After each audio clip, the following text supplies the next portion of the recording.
At 18, I watched my brother shove my 4 full scholarship college letters into the grill like they meant nothing. Then he laughed and said, "Our parents are done throwing money away on you. Go get a job and take care of yourself." My father made it worse. "We're putting our resources where they actually matter, into your brother. You were never as talented as he is." I left that same night with nothing. 15 years later, I stood under bright lights, holding a Nobel Prize in my hands. And now they're panicking, trying to reach me. 58 missed calls. 128 messages. But it was too late. Before I tell you about the absolute disaster that hit them, let me know where you are watching from in the comments. I can still smell the charcoal. It is funny how memory works. You forget the sound of someone's voice over time. You forget the exact color of the wallpaper in your childhood bedroom. But smells? Smells lock themselves into your brain forever. For me, the smell of Kingsford charcoal and lighter fluid will always be the scent of my future burning. I was 18 years old. I had just walked up the driveway, my backpack slung over one shoulder, carrying a stack of mail I had grabbed from the box. Inside that stack were 4 thick envelopes. If you have ever applied to college, you know the difference between the thin rejection letter and the thick acceptance packet. I had 4 of them. Full-ride scholarships to 4 of the best pre-med programs in the country. I had spent 4 years sleeping 3 hours a night, studying until my eyes blurred, working weekend shifts at a hardware store just to pay for my own application fees because I knew my parents would never give me a dime. I walked around to the backyard to share the news. I thought maybe just this once they would be proud. Instead, I found my older brother, Carter, standing by the Weber grill. He had a beer in one hand and a pair of metal grill tongs in the other. My parents, Richard and Susan, were sitting at the patio table watching him. Carter saw the envelopes in my hand. He did not say a word. He just walked over, snatched the stack right out of my grip before I could react, and looked at the return addresses.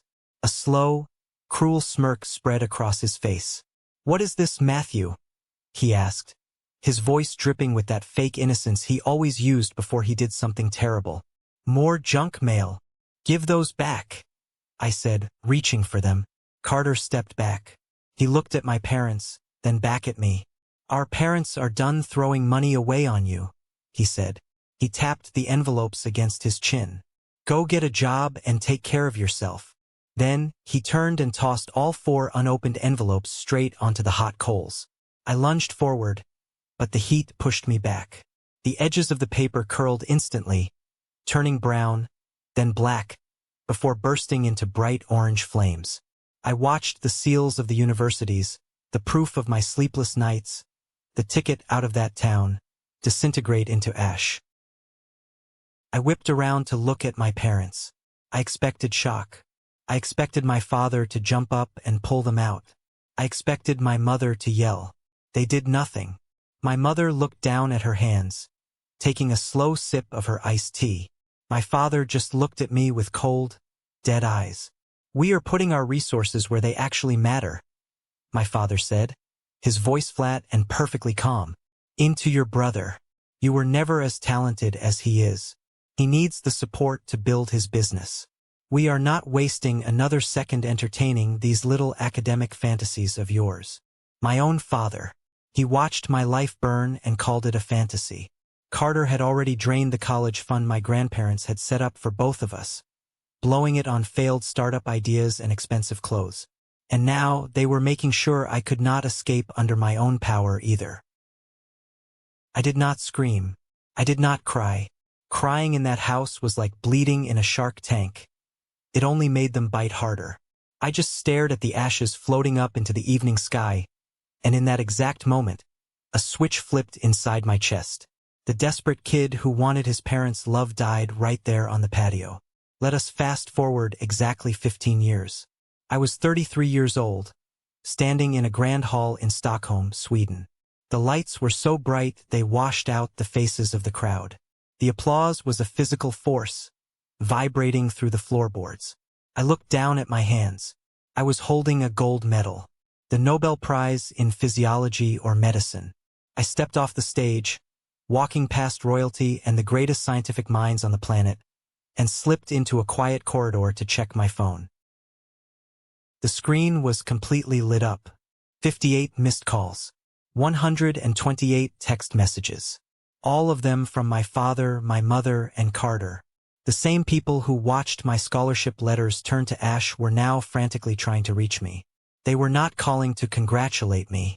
They were calling because their entire world was collapsing, and they thought they could use my name to save themselves. I stared at the notifications, a cold smile forming on my face. Took 15 years, but the fire had finally reached them. And I was not about to put it out. Let me take you back to that night, the night of the fire.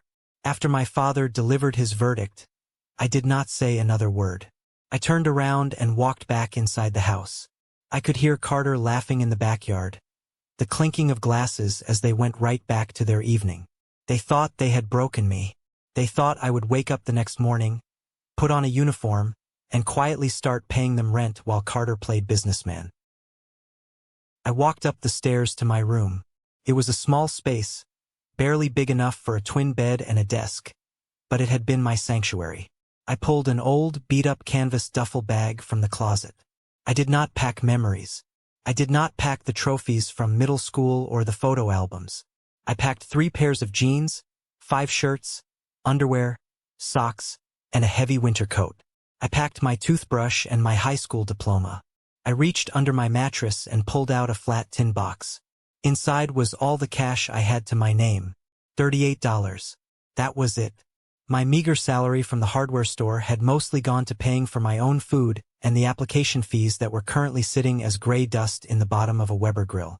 I slung the duffel bag over my shoulder. I looked around the room one last time. I felt a strange sense of numbness, a heavy anesthesia settling over my brain.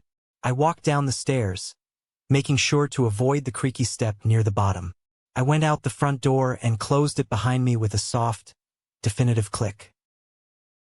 I walked down the driveway. I did not look back. Not once. The night air was unusually cold for that time of year, biting through my thin jacket. I walked for 3 miles to the Greyhound bus station on the edge of town. The streets were empty, the streetlights buzzing with a low, electrical hum. Every step I took felt heavier than the last, but I kept moving because stopping meant thinking, and thinking meant breaking down. When I got to the station, it was mostly deserted. The fluorescent lights overhead flickered, casting a sickly yellow glow over the scuffed linoleum floor. I walked up to the ticket counter. An older woman with tired eyes looked at me through the smudged plexiglass. "When is the next bus out of here?" I asked. "Where to, honey?" she replied, her voice rough from cigarettes. "Anywhere far," I said. "How far can $38 get me?" She typed something into her clunky computer. "I can get you a one-way to New York City. Leaves in an hour. But it will clean you out completely." "I will take it," I said, sliding the crumpled bills under the glass. I sat on a hard plastic bench, gripping my duffel bag against my chest. The station smelled like stale coffee and floor wax. For the next hour, I just watched the clock on the wall. Every tick of the second hand felt like a hammer hitting an anvil. I kept expecting the front doors of the station to burst open. I kept expecting my father to walk in, demanding I come home. I kept waiting for my mother to rush in, crying, realizing what they had done. But the doors stayed shut. Nobody came. They did not even bother to check my room. When the bus finally rolled into the parking lot, its air brakes hissing loudly in the quiet night, I stood up. I handed my ticket to the driver and climbed aboard. I found a seat near the back, pressing my forehead against the cold glass of the window. As the bus pulled out of the station and onto the highway, watching the lights of my hometown fade into the darkness, a profound realization hit me. I was completely, utterly alone. I had no money, no plan, no family, and no safety net. But as the miles stretched on, that terrifying emptiness slowly morphed into something else. Freedom. They had burned my letters, yes, but they had also burned the bridge. I owed them nothing anymore. I was a ghost to them, and they were dead to me. The Matthew who sought their approval was left behind in that house. The man riding this bus into the unknown was someone entirely different. I closed my eyes, the vibration of the engine humming through the floorboards, and for the first time in my life, I fell asleep without fearing what the morning would bring. New York City does not care about your sob story. When you step off a bus at Port Authority with nothing but a duffel bag and empty pockets, the city looks at you, chews you up, and spits you right back out if you are not ready to fight. I managed to find a cramped room in Queens. And when I say room, I mean a closet above a 24-hour laundromat. The floor constantly vibrated from the industrial washing machines below, and the air always smelled heavily of bleach and cheap fabric softener. My bed was a mattress on the floor that someone had left by a dumpster, and my kitchen was a single electric hot plate sitting on a milk crate. The window did not close all the way, so the freezing winter wind howled through the crack, forcing me to sleep in my heavy coat. I had to survive. That was the only goal. I took whatever jobs I could find that did not ask too many questions. My day started at 4:30 in the morning. I worked the opening shift as a barista at a coffee shop in Manhattan, dealing with Wall Street types who would scream at me if their lattes were not exactly 120 degrees.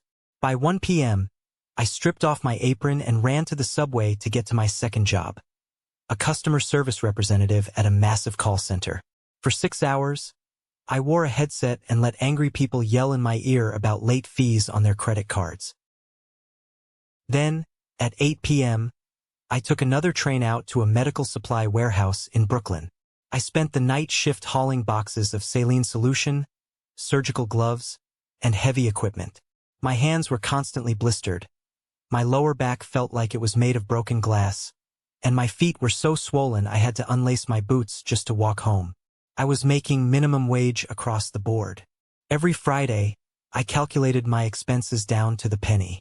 My salary barely covered the extortionate rent for the vibrating room, my subway pass, and a diet consisting entirely of instant ramen and whatever stale pastries the coffee shop manager let me throw away at the end of my shift.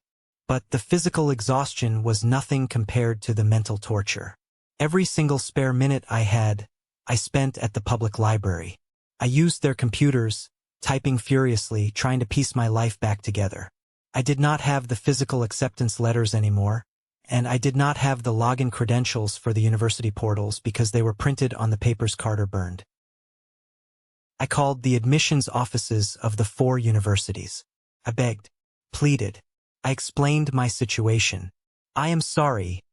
The voice on the other end of the line at my top choice program told me. The deadline to accept the scholarship and submit your enrollment deposit was 2 weeks ago. When we didn't hear from you, the funds were reallocated to a waitlisted student. But my brother destroyed the mail, I argued, my voice cracking, standing at a payphone in the freezing rain. I can send you my high school transcripts again. I can prove who I am. Mr. Johnson, I sympathize with your family situation, but without the signed intent to enroll by the deadline, there is nothing we can do. The cohort is full. You will have to reapply next year for general admission, and the full-ride scholarship is no longer guaranteed. Click. The dial tone sounded like a flat line. I called the second school, the third, the fourth. The answers were all variations of the same bureaucratic wall. Deadlines are deadlines. Rules are rules. The world does not stop spinning just because your family decided to sabotage you. I remember walking back to my room in Queens that night. The sleet was coming down hard, soaking right through my thin jacket. I was so tired I was hallucinating shadows in the corners of my vision. I walked past a bank window and caught my reflection in the glass. I was dangerously thin. I had dark, purple bags under my eyes. I looked like a stray dog. I thought about Carter. I imagined him sleeping in his warm bed in his spacious room, probably planning his next weekend trip with my parents' money. He had stolen my future, and he was facing 0 consequences. He was going to inherit the house, the cars, whatever was left of the legacy. I was standing in the freezing rain in Queens with $5 in my pocket. A dark, heavy bitterness settled into my bones that night. It was a cold anger, the kind that does not explode, but just burns quietly, consuming everything it touches. I realized that nobody was coming to save me. The universe was not going to balance the scales just because I was a good kid who got a bad deal. If I wanted a life, I was going to have to rip it out of the concrete with my bare hands. The breaking point came on a Tuesday morning at the coffee shop. I was running on exactly 2 hours of sleep. The espresso machine was hissing, the line was out the door, and the noise was deafening. A man in an expensive wool overcoat stepped up to the counter.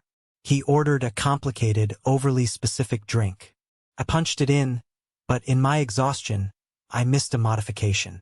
When I handed him the cup, he took one sip, scowled, and slammed it back down on the counter. The lid popped off, and hot coffee splashed all over my apron, my shirt, and my bare arms. I said, "Oat milk, you idiot," he barked, not even apologizing as the scalding liquid burned my skin. I stood there, dripping with coffee. The entire shop went silent. My manager rushed over, instantly apologizing to the man, offering him a free pastry, and glaring at me. "Go clean yourself up, Matthew," the manager hissed. "One more mistake like this and you are done." I walked into the cramped employee bathroom and locked the door. I looked in the mirror. My face was pale, my apron stained dark brown. I gripped the edges of the sink so hard my knuckles turned white. A lump formed in my throat, thick and suffocating. The sheer unfairness of it all crashed down on me. I was brilliant. I was supposed to be sitting in a pre-med lecture hall, not getting coffee thrown at me by an arrogant stranger while fighting for minimum wage. I finished my shift in total silence. When I finally dragged myself back to my room above the laundromat that night, I dropped my bag on the floor. I opened the side pocket to get my phone charger, and a piece of paper fluttered out. It was a photograph. The only photograph I had accidentally packed when I fled. It was taken a few years ago at Christmas. My father, my mother, Carter, and me. We were all smiling. We looked like a normal, happy family. I picked it up. I stared at Carter's smug face. I stared at my father's hand resting proudly on Carter's shoulder. I walked over to the electric hot plate. I turned it on high. The metal coil slowly glowed bright orange. I grabbed a cheap frying pan I had found at a thrift store and set it on the coil. I held the photograph by the corner and lowered it into the hot pan. I watched the edges curl. I watched the plastic coating bubble and melt. I watched the fire catch, eating away at my father's face, then my mother's, then Carter's. The smoke filled the tiny room, smelling toxic and sharp. Watching that photo burn felt like a funeral. Not a funeral for them, but a funeral for the desperate hope that I would ever have a real family.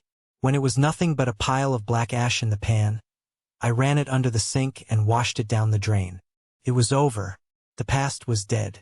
The next morning, I was wiping down the counters at the coffee shop when Elijah walked in for his shift. Elijah was a man in his late 40s, a massive guy with a graying beard and eyes that had seen too much. He was the shift supervisor and he usually kept to himself. But he had seen the coffee incident the day before. He poured 2 cups of black drip coffee, slid one over to me, and leaned against the counter.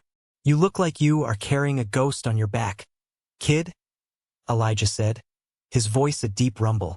I normally brushed people off, but something about the exhaustion made my defenses crumble. I told him, not everything, but enough.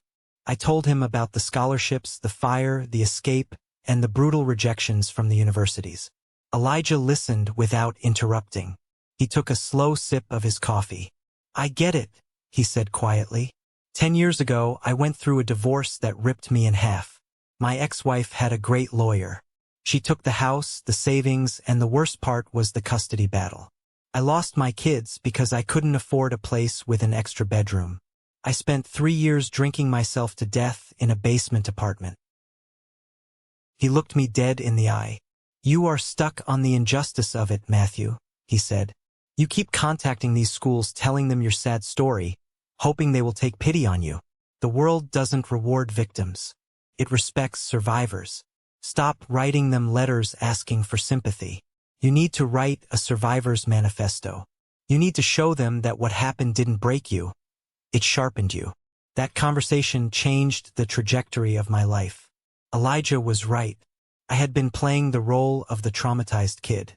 I needed to become the man who was undeniably too good to ignore. I stopped sleeping, Or rather, I redefined what sleep meant. Sleep became a series of 20-minute naps taken on the subway or leaning against a stack of cardboard boxes in the medical warehouse. Elijah became my unofficial strategist. He let me use the coffee shop's back office computer after hours. I stopped calling the universities that had rejected me. That door was closed. I needed a new door, even if I had to kick it off its hinges. I started researching non-traditional pathways into medical science. I found a bridge program. It was a rigorous, highly competitive online pre-medical science track run by a prestigious university. It was designed for professionals looking to transition into medicine, and it was notoriously difficult to get into. The tuition was steep, but they offered a handful of full-need scholarships for exceptional candidates. I applied. But this time, my personal essay was not about a boy whose brother burned his mail. It was an analytical, cold-blooded breakdown of how extreme adversity cultivates extreme resilience. I wrote about the biochemistry of stress using my own life as the case study. I wrote about how managing inventory in a medical warehouse while functioning on minimal sleep demonstrated a capacity for high-pressure performance that no high school AP class could ever teach. I submitted the application and went back to the grind. Weeks turned into months. Winter thawed into a brutal, humid New York summer. The heat in the laundromat room was suffocating. I kept working my 3 jobs. The physical toll was severe. I dropped 15 pounds I could not afford to lose. My hands shook from caffeine and adrenaline. There were days I stood on the subway platform, looking down at the tracks, and felt a dangerous, pulling sensation. The weight of the struggle was crushing me. But every time I felt weak, I pictured Carter. I pictured him driving around our hometown, arrogant and comfortable. I pictured my father telling me I was a bad investment. That rage was the fuel that kept my heart beating. It was mid-October. The city was just starting to turn cold again. I had just finished my shift at the warehouse and was riding the rattling G train back to Queens. The car was empty except for a guy sleeping in the corner. I pulled my cracked, second-hand smartphone out of my pocket. It was 2:13 a.m. I had a new email notification. The sender was the admissions committee of the bridge program. My thumb hovered over the screen. This was it. If this was a rejection, I did not know how much longer my body could hold out. I clicked open the message. The screen was cracked right down the middle, distorting the text, but I could read the bold letters at the top. Dear Mr. Johnson, congratulations. I stopped breathing. I read the next line. We are thrilled to offer you admission into the Advanced Pre-Medical Sciences cohort. Furthermore, the committee was deeply moved by the tenacity demonstrated in your application. We are pleased to award you the Dean's Merit Fellowship, covering full tuition and providing a living stipend for the duration of your studies. I stared at the screen until the letters blurred. I read it again and again. Full tuition. A living stipend. It meant I could quit the call center. It meant I could quit the warehouse. It meant I could finally actually study. I did not cheer. I did not jump up and down. I sat on the hard plastic seat of the subway train, buried my face in my blistered hands, and wept silently. I cried for the 18-year-old boy who had lost everything in a fire. But more importantly, I cried because I finally understood something profound. No one had swooped in to save me. My family had buried me alive, and I had clawed my way out of the dirt with my own bleeding fingernails. I had rescued myself. The next morning, I walked into the coffee shop and handed my apron to the manager.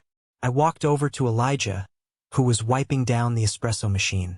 I pulled up the email on my phone and set it on the counter. Elijah read it. A slow, massive grin spread across his face. He wiped his hands on a towel and pulled me into a bear hug that nearly cracked my ribs. I told you, kid. He laughed, his voice booming. Survivors. I moved out of the room above the laundromat a week later. I rented a small, quiet studio in Brooklyn with the first month's stipend. It was nothing fancy, but it had a desk, a window that closed properly, and it was quiet. I sat down at that desk, opened my newly issued university laptop, and prepared to go to war. The survival phase was over. The building phase had begun. The bridge program was brutal by design. It was meant to weed out anyone who was not absolutely obsessed with the science. For me, it felt like oxygen. After years of hauling boxes and taking verbal abuse from customers, memorizing organic chemistry pathways and cellular biology structures was a privilege. Because I did not have a social life, a family to visit on holidays, or any distractions, I threw myself into the coursework with a terrifying intensity. I was absorbing information at a rate that started to alarm my professors. I was not just memorizing the textbook. I was analyzing it, finding flaws in old research, and asking questions during virtual seminars that the instructors had to take time to research before answering. That is how I caught the attention of Dr. Elaine Mercer. Dr. Mercer was a legend in the department. She was a brilliant immunologist, tough as nails, and infamous for failing students who did not meet her impossible standards. She did not suffer fools, and she had zero patience for excuses. During my second semester, we were assigned a massive research paper on autoimmune responses. Most students summarized existing literature. I spent 3 straight weeks locked in my apartment, analyzing raw datasets from a recent, highly controversial clinical trial. I proposed a completely new theoretical pathway for how certain immune cells misfire and attack healthy tissue. I submitted the paper. A week later, I got a message from Dr. Mercer ordering me to come to her physical office on the main campus. I walked into her office, a room overflowing with journals and medical models. She was sitting behind her desk, holding my printed paper. It was covered in red ink. My stomach dropped. I thought I had failed. She looked up at me over her glasses. "Matthew," she said sharply. "Sit." I sat on the edge of the chair. She tossed the paper onto the desk. "Who helped you write this?"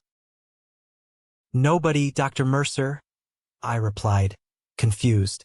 "I researched it myself." She leaned forward, her eyes locked onto mine. "This hypothesis about the macrophage signaling loop, it is highly irregular. It contradicts 2 major papers published last year." "I know," I said, my heart pounding. "But if you look at the raw data from the trial, the control group exhibited a secondary inflammatory response that those papers dismissed as an anomaly." "I don't think it was an anomaly. I think it is the primary trigger."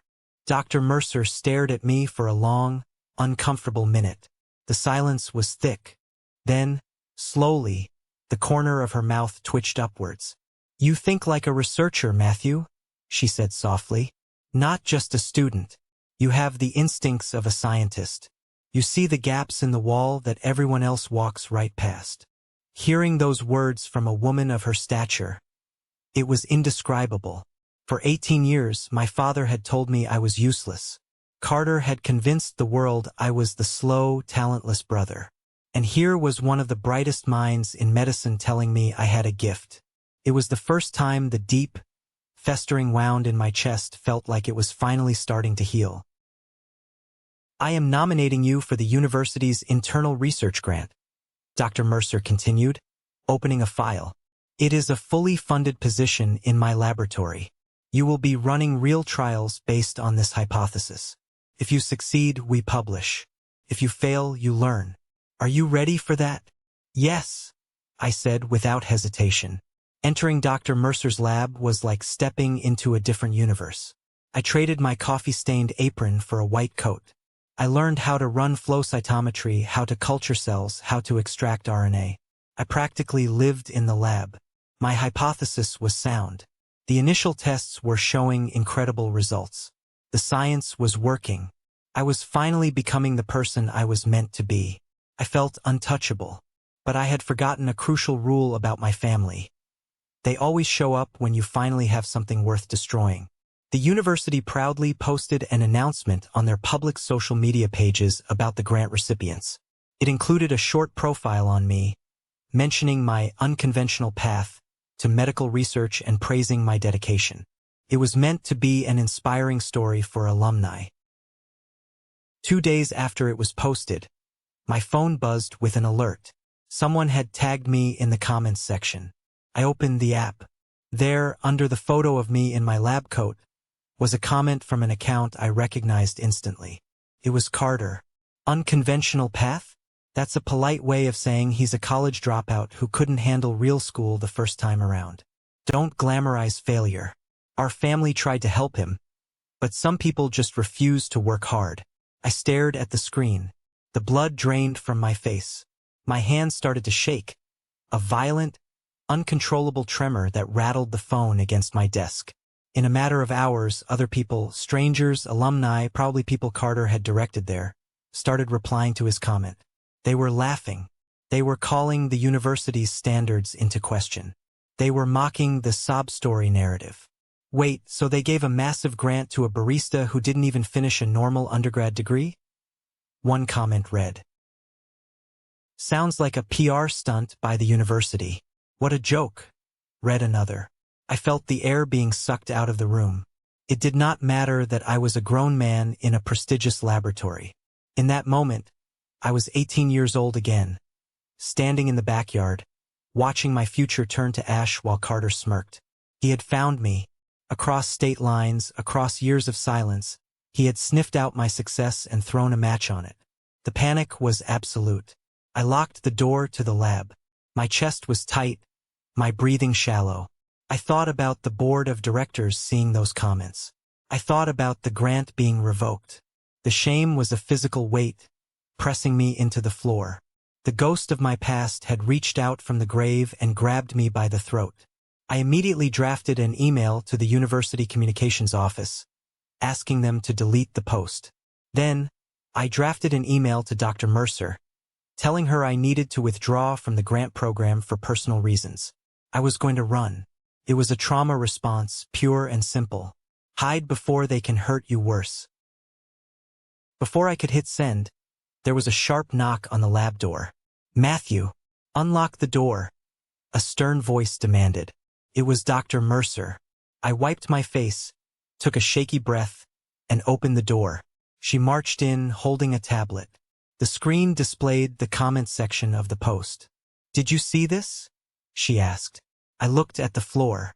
"Yes, I am sorry, Dr. Mercer. I was just typing an email to you. I am going to step down. I don't want to bring negative attention to the lab or your reputation." Dr. Mercer slammed the tablet down on a steel workbench. The sound echoed like a gunshot. I flinched. "Sit down," she commanded. I sat on a stool. She stood over me, her expression a mix of fury and intense focus. "Matthew, look at me," she said. I forced my eyes up to meet hers. "Is what this idiot wrote true? Did you drop out because you were lazy?" "No," I whispered. "Did you fail because you lacked the intellect?" "No." "Then why the hell are you letting a man who clearly feels threatened by your shadow dictate your career?" she demanded, her voice rising. "I don't care about Facebook comments. The board doesn't care about trolls. We care about data. We care about results." She leaned in closer, her voice dropping to a fierce whisper. "Listen to me very carefully. If you run now, you prove him right. You give him the power to write your biography. Your job is not to hide, Matthew. Your job is to make your work so undeniably brilliant, so absolutely foundational to this field, that petty little men like this become nothing more than footnotes in your history. You crush them with excellence. Do you understand me?" I stared at her. The panic slowly began to recede, replaced by a cold, hard clarity. She was right. I had spent years building a fortress of knowledge, and I was about to hand over the keys because Carter threw a pebble at the window. "I understand," I said, my voice steadying. "Good," she snapped, picking up her tablet. "I had the communications team block his IP address and delete the defamatory comments. Now get back to work. We have a cell culture to review." That day marked the final death of my fear. Carter had tried his worst weapon, public humiliation, and I had survived it. I realized then that his attacks were not signs of power. They were signs of desperation. He was watching me rise, and it was driving him insane. I threw myself into the research with a vengeance. Over the next 2 years, I practically lived in the laboratory. Our hypothesis proved correct. We discovered a mechanism that could predict autoimmune flare-ups weeks before symptoms appeared. It was groundbreaking. I published my first paper as a lead author, then a second. My name started appearing in major medical journals. I was invited to speak at smaller symposiums. I was no longer the kid from Queens. I was Dr. Matthew Johnson, a rising star in the world of immunology.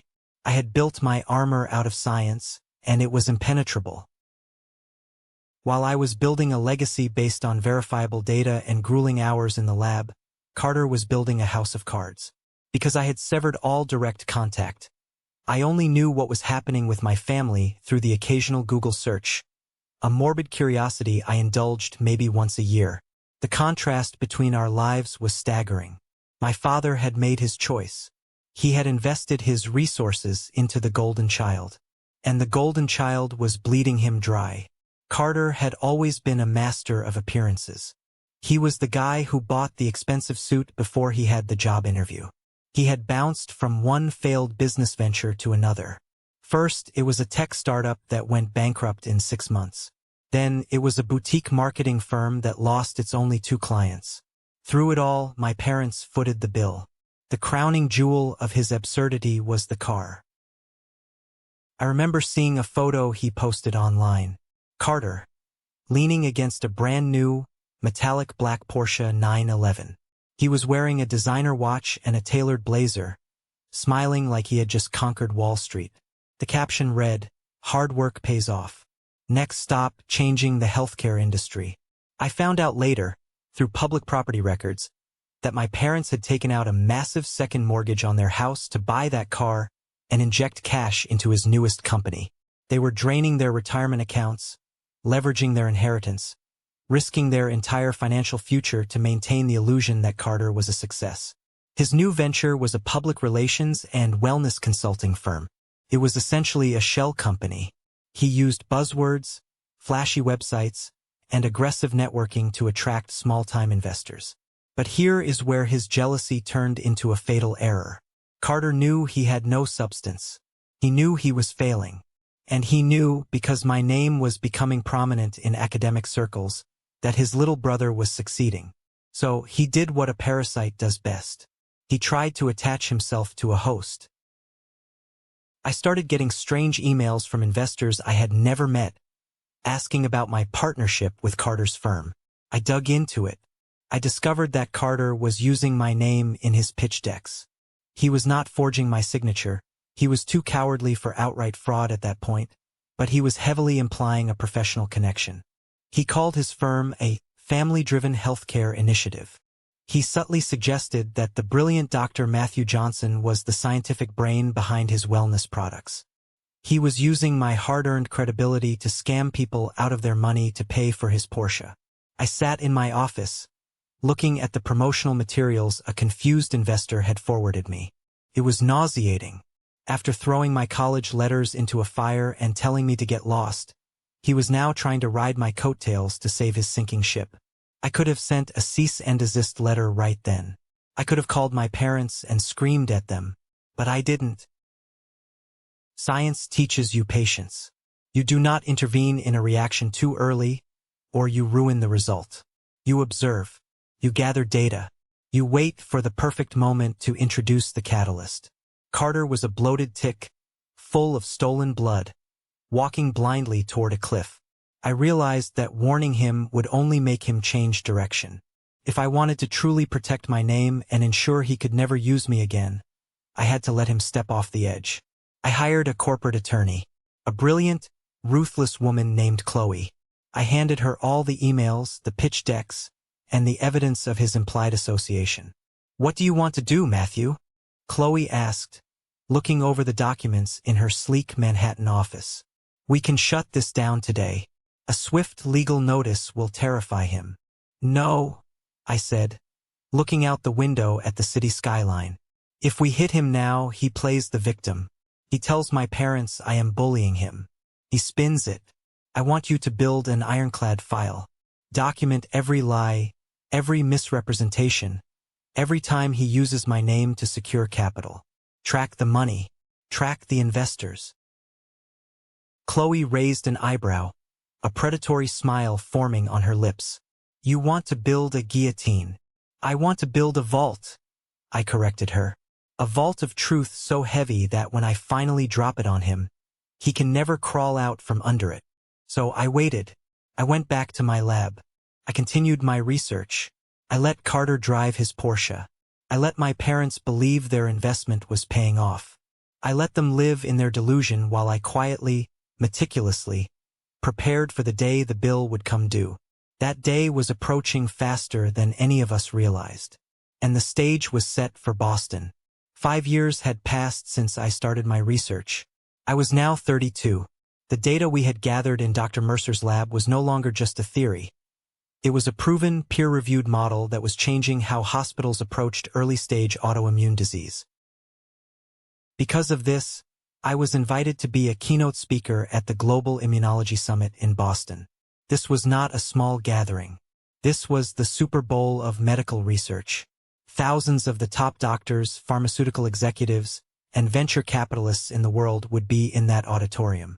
It was the moment my career would transition from promising researcher to industry leader.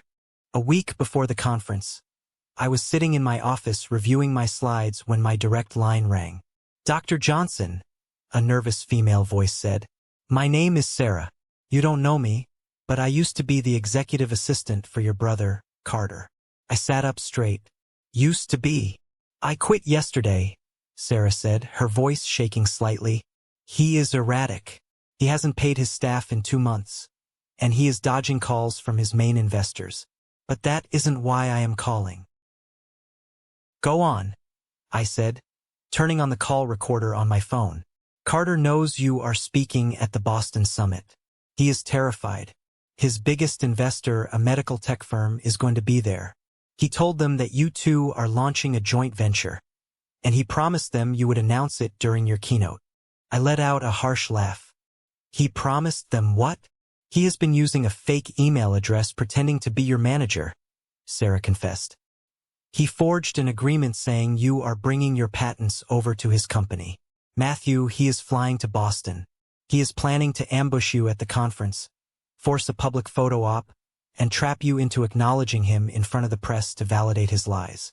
If you deny him, he has a PR team ready to flood the conference hashtag with rumors that you stole the research from his company." The sheer audacity of it was staggering.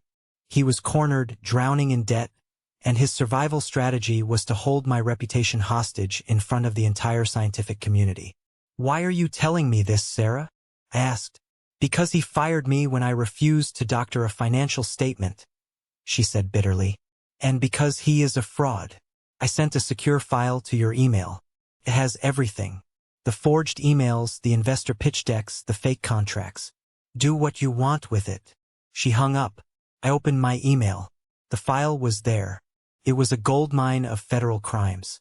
Wire fraud, forgery, identity theft. I did not panic. I did not feel the crushing anxiety I had felt years ago when he commented on my university post. I felt a cold, absolute calm. The pieces were finally in place. I picked up the phone and called my lawyer, Chloe. "Chloe, it is time," I said. "He crossed the line from misrepresentation to felony fraud. I am sending you a file." Half an hour later, Chloe called me back. She sounded breathless. "Matthew, this is a bloodbath. If we hand this to the SEC or the FBI, he goes to federal prison. His investors will sue him into the Stone Age. Draft the cease and desist. Draft the public disavowal." I ordered. "I want it stamped, notarized, and legally airtight. Have copies ready." "Are we filing the lawsuit today?" she asked. "No," I replied, staring at my presentation slides on the monitor. "If we do it quietly with lawyers, he spins it to our parents as a misunderstanding. He plays the victim.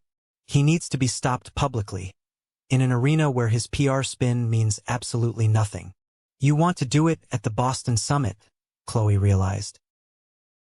"I am going to let him walk right into his own trap," I said. I spent the next 3 days refining my presentation. I made sure the science was flawless. I anticipated every hostile question. I practiced my delivery until my voice was raw. I was not just preparing a medical lecture. I was preparing for a public execution. I packed my bags for Boston. I packed a tailored suit that cost more than I used to make in a month at the coffee shop. I packed the flash drive with my presentation. And, in a secure folder in my briefcase, I packed the notarized legal documents Chloe had prepared. Carter thought he was going to ambush a scared kid. He didn't realize the kid was dead, and he was walking into the crosshairs of a man who had nothing left to lose and everything to protect. The atmosphere at the Boston summit was electric. The massive convention center was buzzing with thousands of professionals. Cameras flashed, reporters conducted interviews in the lobby, and the stakes could not have been higher. I stood backstage, listening to the hum of the crowd. I adjusted my tie. My heart was beating steadily. I felt no fear. 10 minutes before I was scheduled to go on, the conference organizer rushed backstage, looking frantic. "Dr. Johnson," she said, "there is a situation. A man named Carter Johnson is at the press entrance. He is causing a scene, claiming he is your business partner and demanding VIP access to the stage for a joint announcement."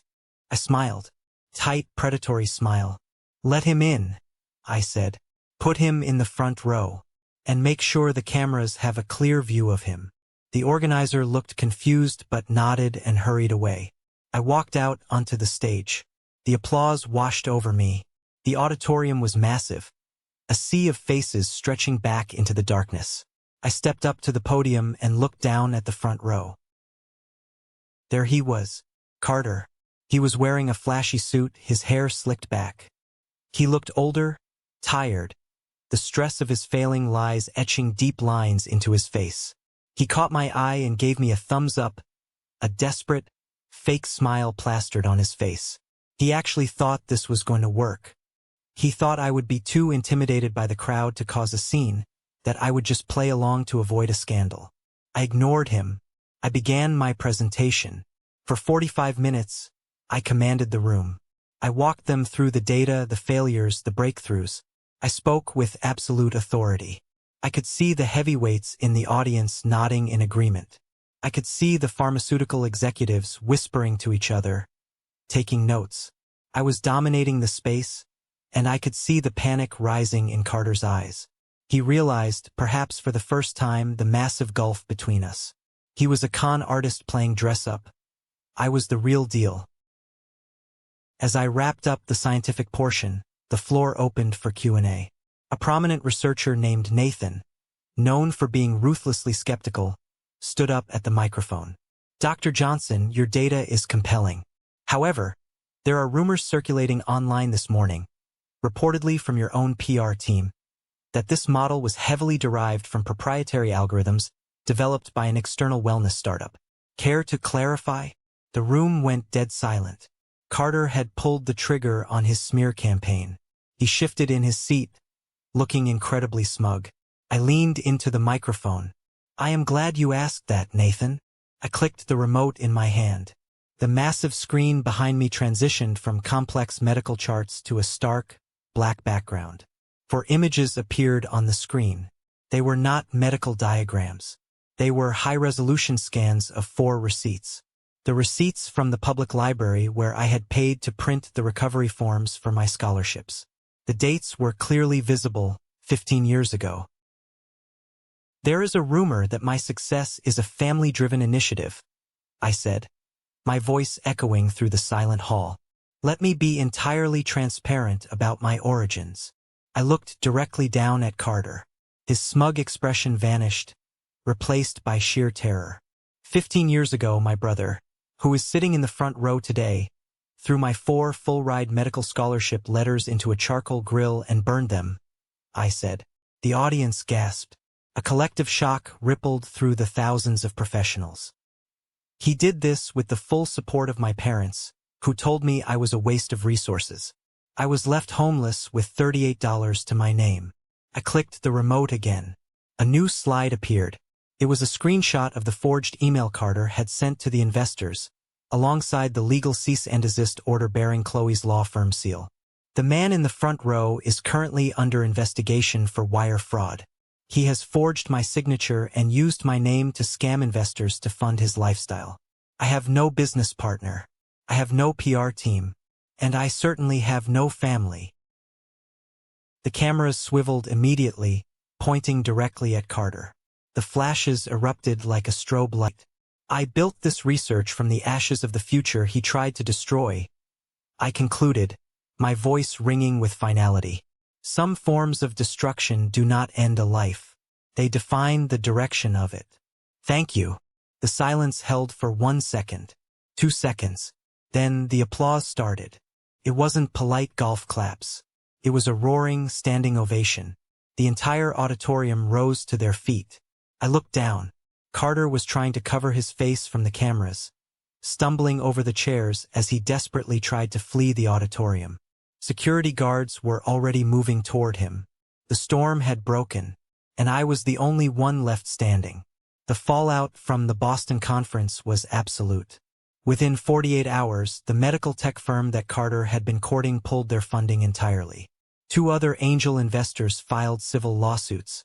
Carter's wellness startup, which was essentially a house of cards built on my name and a fake promotion he had given himself to CEO, completely collapsed. I went back to my lab in New York. I shut out the noise. I had a team of brilliant researchers depending on me, and we were on the verge of finalizing a predictive model that would change autoimmune treatment globally. A year passed. I was 33 years old. It was a Tuesday morning in October. I was sitting in my office, drinking a terrible cup of breakroom coffee and reviewing a grant proposal, when my cell phone rang. The caller ID showed an international number. Sweden. I answered it. Dr. Johnson speaking. Dr. Matthew Johnson. A voice with a thick European accent said, "Please hold for the Secretary General of the Nobel Assembly at the Karolinska Institute." My blood ran cold. I stopped breathing. You hear rumors in the scientific community. You know when your work is being evaluated, but you never actually believe the call is going to come. A new voice came on the line. Dr. Johnson, it is my great privilege to inform you that you have been jointly awarded the Nobel Prize in Physiology or Medicine for your discoveries concerning the predictive mechanisms of autoimmune response. I do not remember the rest of the conversation. I remember gripping the edge of my desk so hard my knuckles cracked. I remember hanging up the phone, standing up, and walking out into the main laboratory. My entire team was looking at me. "We got it," I whispered. The lab erupted. People were screaming, crying, hugging each other. It was the pinnacle of human achievement in our field. It was immortality.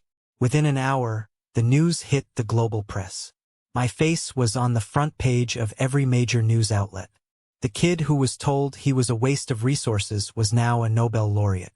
And right on cue, my phone started to vibrate. It started with a text message from an unknown number. "Matthew, it's Dad. We saw the news. We are so incredibly proud of you. Please call me immediately. It's an emergency." Then came another text. Then a voicemail. Then my mother started calling. By the end of the day, I had 58 missed calls and 128 messages from my family. They were not calling to congratulate me. They were calling because the walls were closing in on them.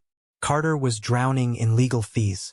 His investors had discovered the truth, and the federal authorities were breathing down his neck. My parents had leveraged their entire inheritance, their house, and their retirement accounts to bail him out of his previous failures, and now the bank was threatening to foreclose on their home. They were completely destitute, and suddenly their discarded son was the most famous scientist on the planet. They saw my Nobel Prize as a life raft. They thought they could use my newfound global status to legitimize themselves, to convince the banks and the courts that the family was still a solid investment. I listened to one voicemail from my father. "Matthew, please pick up." His voice pleaded, sounding frantic and breathless. "Carter made some mistakes, but we are family. The press is hounding us. If you just make a public statement saying you support your brother, the investors will back off. We can fix this. Call me." I deleted the voicemail. I blocked the number. I felt a surge of absolute disgust. Even now, with the highest honor in science attached to my name, they only saw me as a tool to save the golden child. I did not respond. I packed my bags for Stockholm. I was going to accept my prize, and I was going to do it alone. The Nobel Week in Stockholm is a surreal experience. You are treated like royalty. There are lectures, banquets, and endless press conferences. But the highlight of the week, aside from the ceremony itself, is the formal donor reception. It is an exclusive gala filled with billionaires, heads of state, and the most influential figures in global philanthropy. I walked into the grand hall of the Grand Hotel. The room was dripping with crystal chandeliers. The tables were covered in white silk, and a string quartet was playing softly in the corner. I was wearing a custom tuxedo, holding a glass of champagne, talking to a Swedish diplomat about funding for a new research institute. Out of the corner of my eye, I saw a commotion near the entrance. The security guards were trying to hold back 3 people. I turned my head. It was my father, my mother, and Carter. I still have no idea how they managed to get into the hotel, let alone past the outer security perimeter. They must have spent the last of their borrowed money to fly to Sweden, hoping to ambush me in a place where I could not easily escape. My father spotted me. He pushed past a waiter, adjusting his cheap suit, and marched directly toward me. My mother followed close behind, looking terrified, clutching her purse. Carter trailed them, looking pale and sick, entirely stripped of his usual arrogance. The diplomat I was speaking with noticed my expression change. "Dr. Johnson, is everything all right?" "Everything is fine," I said, my voice dropping to a low, dangerous register. "Excuse me for a moment." I stepped away from the crowd and intercepted my family near a massive floral arrangement. "Matthew," my father gasped, trying to pull me into a hug. I put my hand up, pressing it flat against his chest, stopping him dead in his tracks. "Do not touch me." His face flushed red. "Matthew, keep your voice down. People are looking." "Let them look," I said coldly. "What are you doing here?" My mother started to cry, her tears ruining her makeup. "We came to support you, sweetie. You're receiving the Nobel Prize. We're your family. We should be together." "You came to save yourselves?" I corrected her, staring right through her fake tears. "Your house is in foreclosure. Carter is facing a federal indictment. You didn't fly across the ocean to celebrate me. You flew here to use me as a human shield." Carter finally stepped forward. He looked pathetic. The designer clothes could not hide the fear sweating out of his pores. "Matt, please. The SEC is threatening to freeze my accounts. If we just take one photo together, if you just tell the press that my company consulted for your lab, the investors will drop the lawsuits. I'll pay you whatever you want. Just give me your endorsement." I looked at my brother, the man who had laughed while my scholarship letters turned to ash. The man who told me to go get a job because I was worthless. Now he was begging for scraps from my table. "You want my endorsement?" I asked, my voice deadly quiet. "Yes," Carter pleaded, his eyes wide with desperation. "Just one photo. We issue a joint press release. It solves everything." "Okay," I said smoothly. I gestured toward the center of the room, where several major international journalists and high-net-worth investors were gathered. "Let's go talk to the press." My father's face lit up with relief. He actually thought I had caved.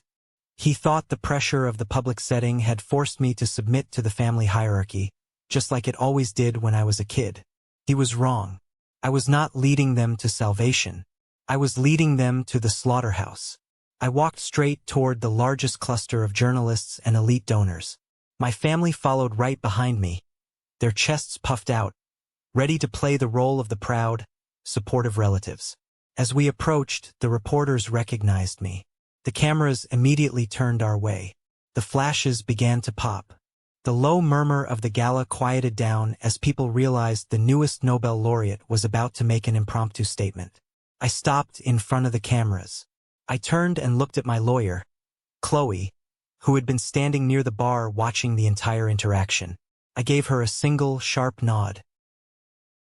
Chloe walked over smoothly. She reached into her leather briefcase and pulled out a stack of crisp, thick legal documents bearing the seal of her Manhattan law firm. "Dr. Johnson," a reporter from a major financial network called out, "Are these your family members?" Will they be joining your new research initiative? I looked directly into the camera lens. No, I said clearly, my voice carrying across the silent hall. The people standing behind me are Richard, Susan, and Carter Johnson. I have not spoken to them in 15 years. I heard my mother let out a sharp gasp. My father froze, the fake smile melting off his face. Recently, I continued, projecting my voice so every billionaire, every diplomat, and every investor in the room could hear me. Carter Johnson has been telling private equity firms that his wellness startup is partnered with my laboratory. He has used my name to secure millions of dollars in capital. I took one of the legal folders from Chloe and held it up. This is a formal, notarized public disavowal, I stated. I have zero affiliation with Carter Johnson or his company. Furthermore, the documents in this folder contain proof that Carter Johnson forged my signature on multiple investment prospectuses. Copies of these files have already been handed over to the Securities and Exchange Commission and the federal authorities. The room erupted. The journalists started shouting questions. The flashes were blinding. Matthew, stop! My father hissed, grabbing my arm, his fingers digging into my tuxedo jacket. You are ruining us. I yanked my arm away with such force that he stumbled backward. You ruined yourselves, I said, turning to face him fully.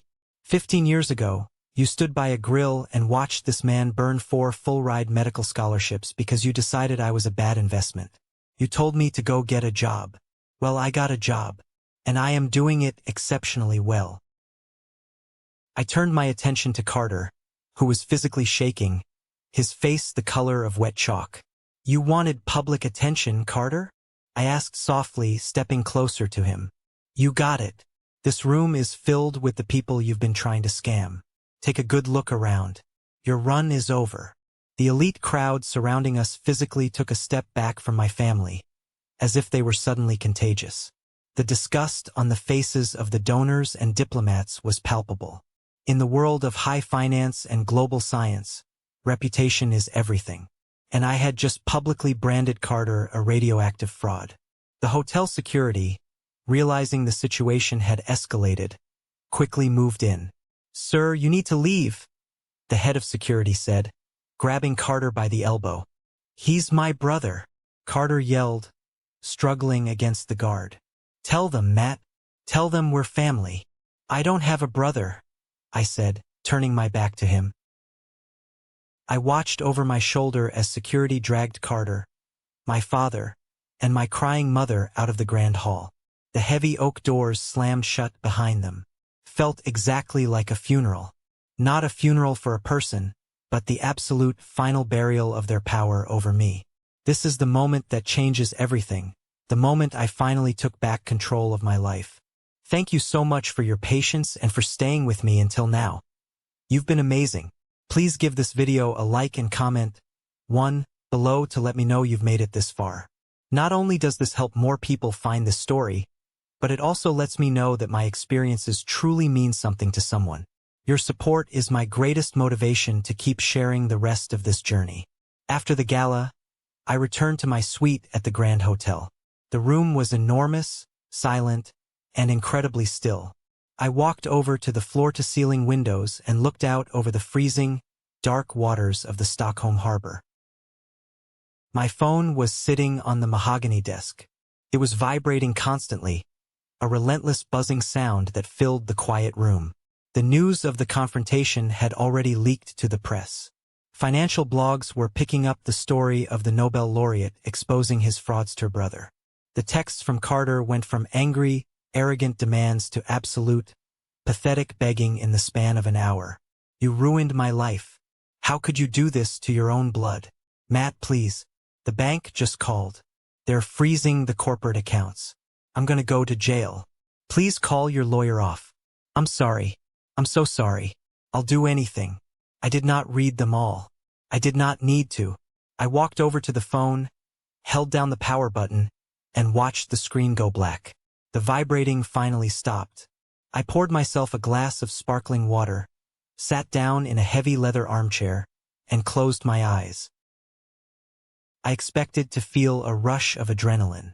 I expected to feel the hot, fiery triumph of revenge. But I didn't. What I felt was a profound, overwhelming sense of exhaustion washing out of my muscles.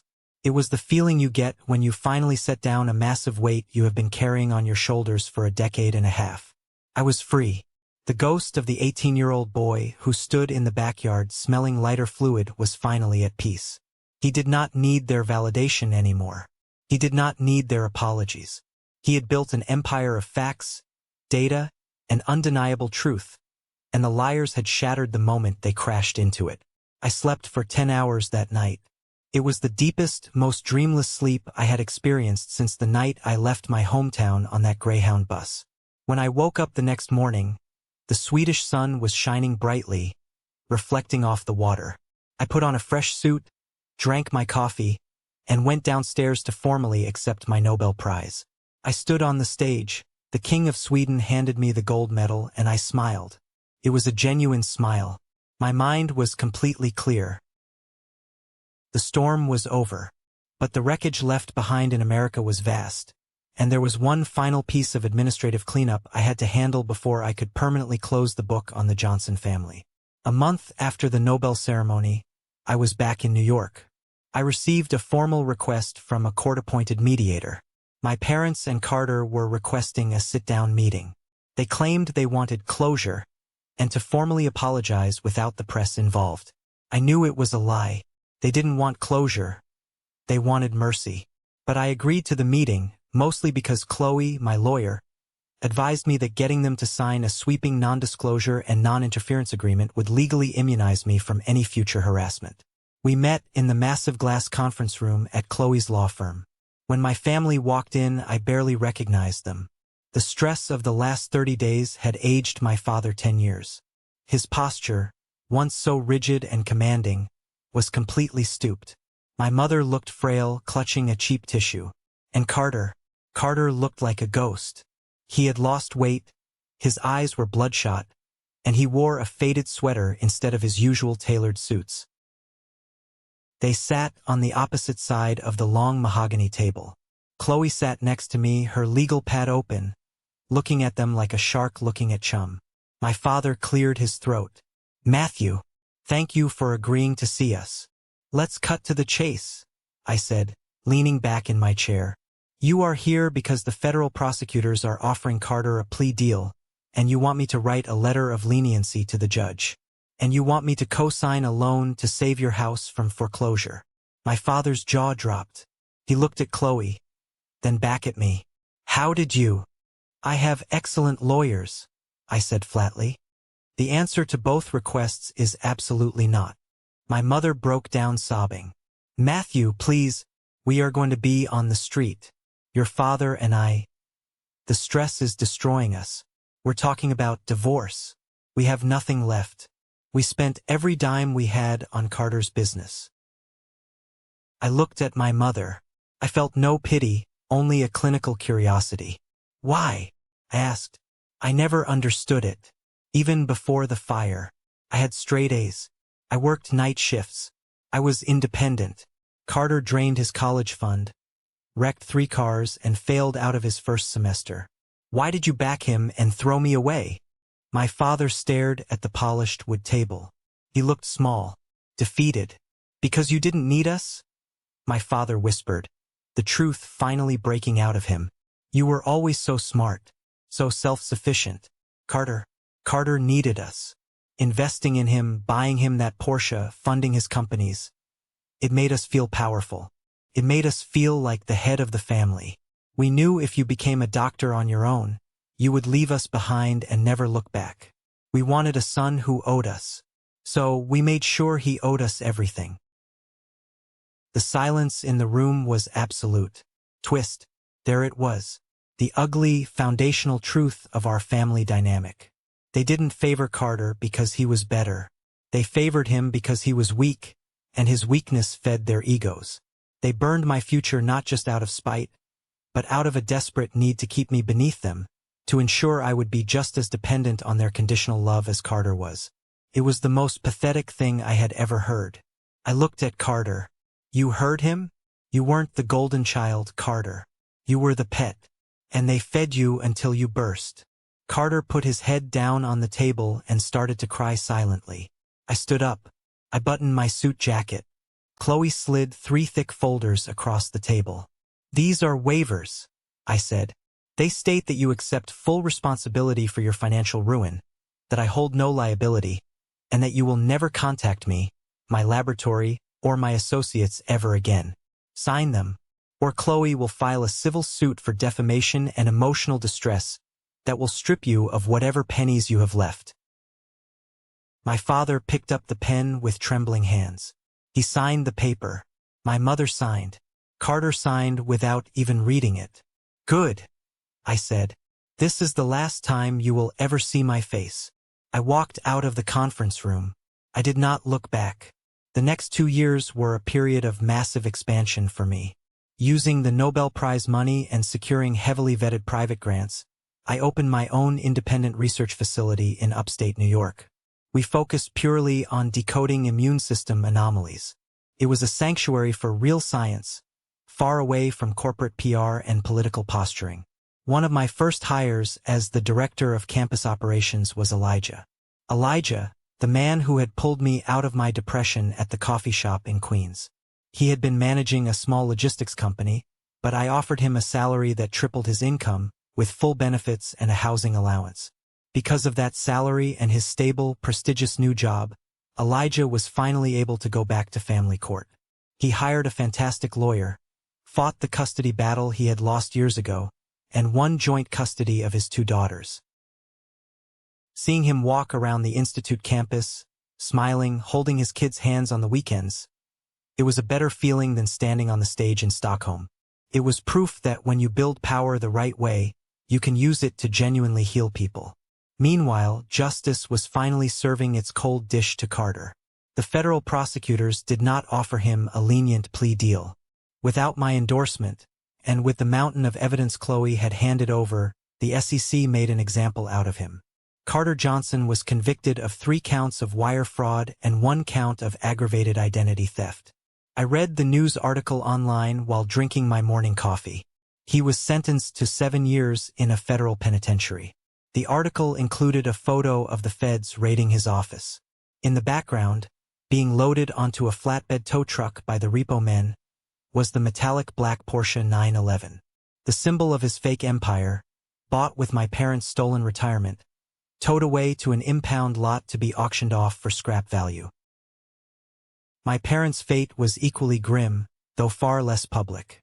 Without Carter's fake income to float their massive debts, the bank officially foreclosed on their house. The 4-bedroom suburban home with the big backyard and the Weber grill on the patio, the house where my future was burned, was auctioned off to a young couple.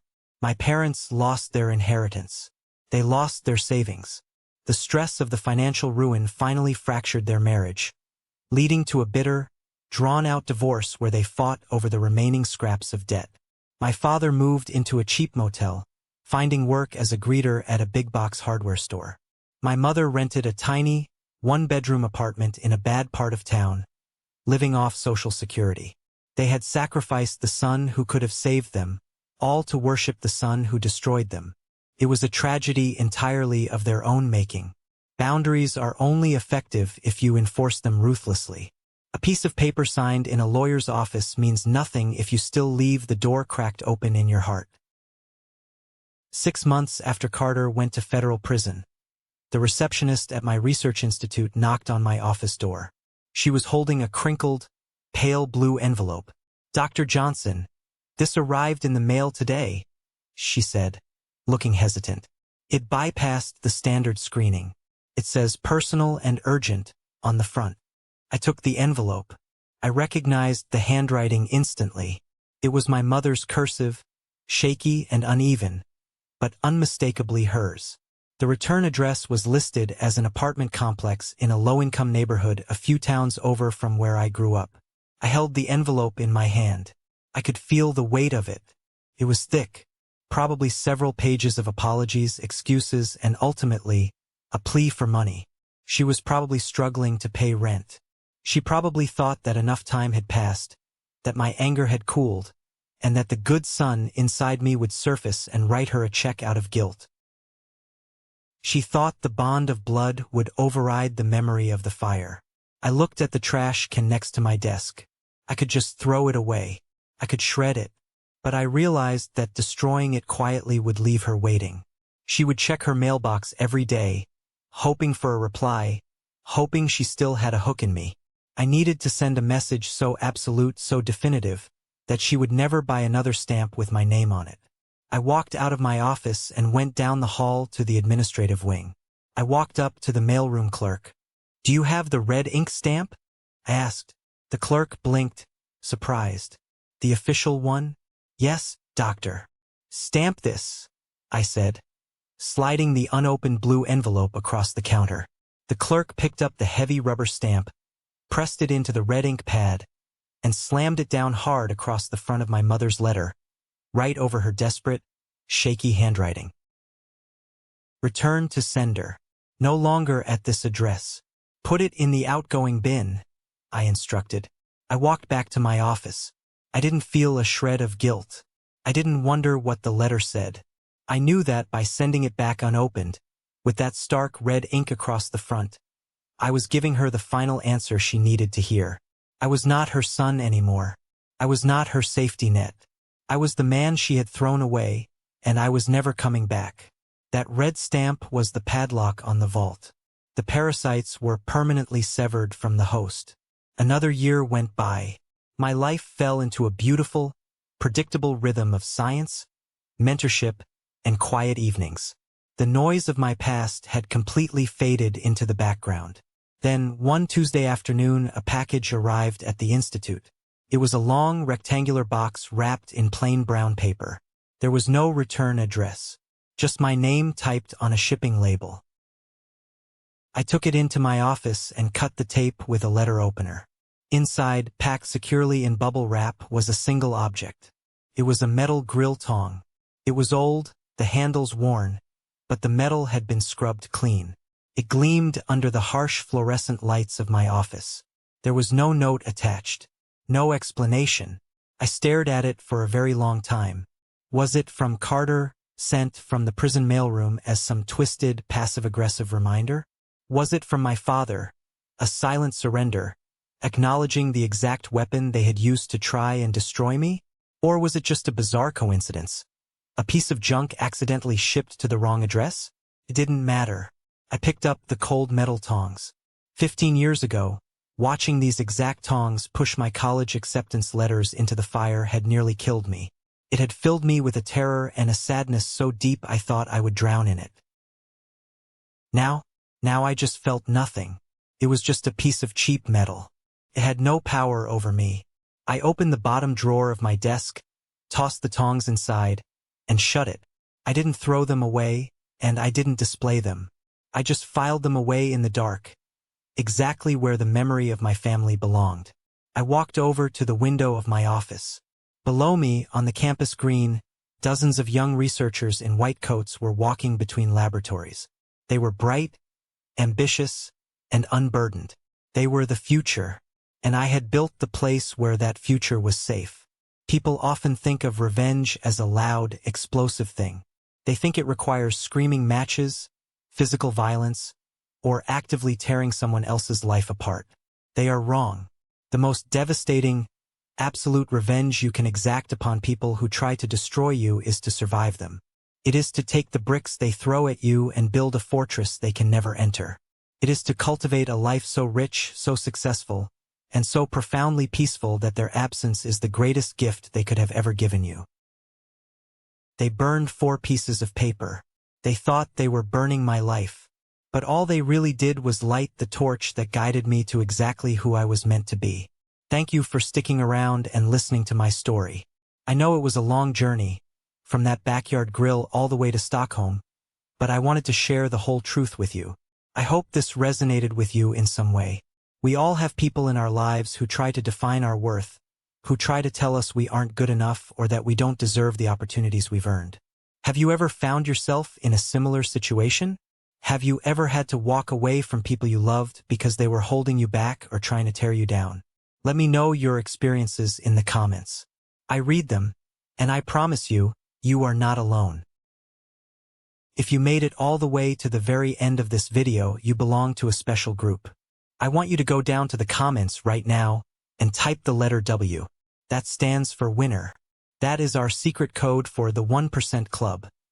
The people who understand that survival is a choice and that success is the best revenge.